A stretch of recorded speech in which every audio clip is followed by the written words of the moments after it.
Hi అండి, welcome back to my channel. ఈ వీడియోలో నేను ఫ్రెంచ్ బ్రైడ్ ఎలా వేసుకోవాలో చూపిస్తున్నానండి. ఫ్రెంచ్ బ్రైడ్ అంటే ఏం లేదు, మనం దివ్యభారతి జడ అంటాం కదా, దాన్నే ఫ్రెంచ్ బ్రైడ్ అంటాము ప్రొఫెషనల్గా. చాలామందికి ఈ జడ గురించి తెలుసండి, వేసుకుంటారు కూడా. షార్ట్ హెయిర్ ఉన్న వాళ్ళకి ఎలా వేయాలో పర్ఫెక్ట్గా ఈ వీడియోలో నేను చూపిస్తున్నానండి. 2 జడలుగా కూడా వేయచ్చు, అది నెక్స్ట్ వీడియోలో చూపిస్తాను. ఇప్పుడైతే సింగిల్గా ఎలా వేసుకోవాలో చూడండి.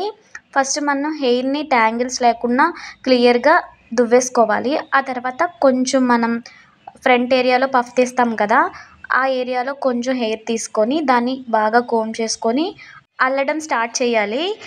అల్లినప్పుడు ఒక్కొక్క పాయ నుండి ఎక్స్ట్రా హెయిర్ అనేది మనం పక్క నుంచి లాగి తీసుకోవాలి. ఎలాగో చూడండి వీడియోలో క్లియర్గా కనిపిస్తుంది కదా. మన ఛానల్ని ఎవరైనా ఫస్ట్ టైం చూసినట్లయితే ప్లీజ్ లైక్ చేయండి, సబ్స్క్రైబ్ చేసుకోండి, వీలైతే షేర్ కూడా చేయండి. మీ యొక్క లైక్ నాకు చాలా యూజ్ అవుతుందండి.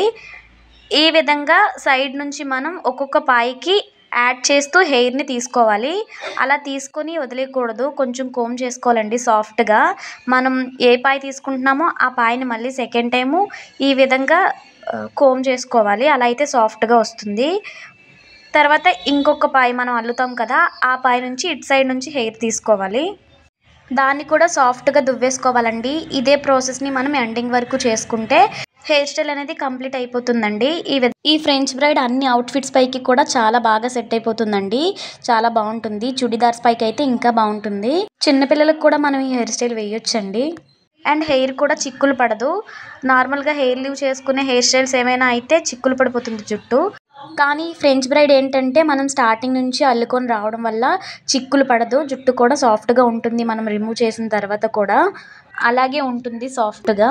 ఈ విధంగా ఒక పాయ నుంచి ఒక పాయకి ఎక్స్ట్రా హెయిర్ని యాడ్ చేసుకుంటూ లోపలికి తీసుకోవాలి. మనం ఎక్స్ట్రా హెయిర్ తీసుకుంటున్నాం కదా, అది మిడిల్లో మనం అల్లిన ఆ ప్లేస్ లోపల నుంచి హెయిర్ అనేది తీసుకుంటే మనకి పర్ఫెక్ట్ హెయిర్ స్టైల్ అనేది వస్తుంది.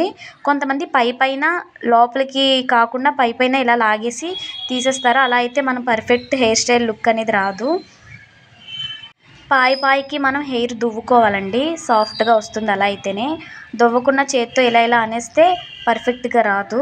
హెయిర్ కోమ్తోనే దువ్వుకోవాలి, అలా అయితేనే సాఫ్ట్గా వస్తుంది. ఈ విధంగా అన్ని పాయలకి మనం హెయిర్ దువ్వుకోవాలి.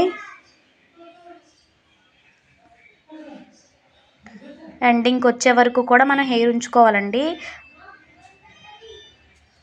ఈ విధంగా చేస్తే మనకి దివ్యభారతి జడ పర్ఫెక్ట్గా వస్తుందండి. చూడండి, మొత్తం అంతా కూడా సమానంగా తీసుకోవాలి. పాయల్ని కూడా ఒకటి ఎక్కువ ఒకటి తక్కువగా తీసుకోకూడదు. హెయిర్ అంతటిని ఈ విధంగా పాయలుగా అల్లేసుకున్న తర్వాత మనం స్టార్టింగ్లోనే రబ్బర్ బ్యాండ్ పెట్టేసుకోవచ్చు. కొంతమందికి స్టార్టింగ్లో లావుగా అండ్ చివరికి వచ్చేసరికి సన్నగా ఉంటుంది కదా, అలాంటి హెయిర్ వాళ్ళకి మనం స్టార్టింగ్లో పెట్టేసుకోవాలి. స్టార్టింగ్ టు ఎండింగ్ వరకు ఒకేలా ఉన్న వాళ్ళకైతే కొంచెం అల్లుకొని చివరన రబ్బర్ బ్యాండ్ పెట్టుకుంటే బాగుంటుందండి. ఈ హెయిర్ స్టైల్ స్టార్టింగ్ నుంచి అల్లుకొని వచ్చాం కదా, ఆ అల్లిన మధ్యలోని మనం నందివర్ధనం ఫ్లవర్స్ ఉంటాయి కదా, అవి పెట్టుకుంటే చాలా బాగుంటాయండి. నార్మల్గా మనకి షాప్లో హెయిర్ యాక్సెసరీస్ అని దొరుకుతాయి, అలాంటి నందివర్ధనం పూలాగే ఉంటాయి కొన్ని ఫ్లవర్స్, అవి పెట్టుకున్నా బాగుంటాయండి. అండ్ ట్రెడిషనల్గా కావాలి అనుకుంటే మనం మల్లెపూలు కానీ లేకపోతే విరజాజులు కానీ పెట్టుకుంటే ఇంకా బాగుంటాయి. ఈ విధంగా హెయిర్ స్టైల్ అనేది వేసుకోవాలి. వీడియో నచ్చితే లైక్ చేయండి. Thank you for watching.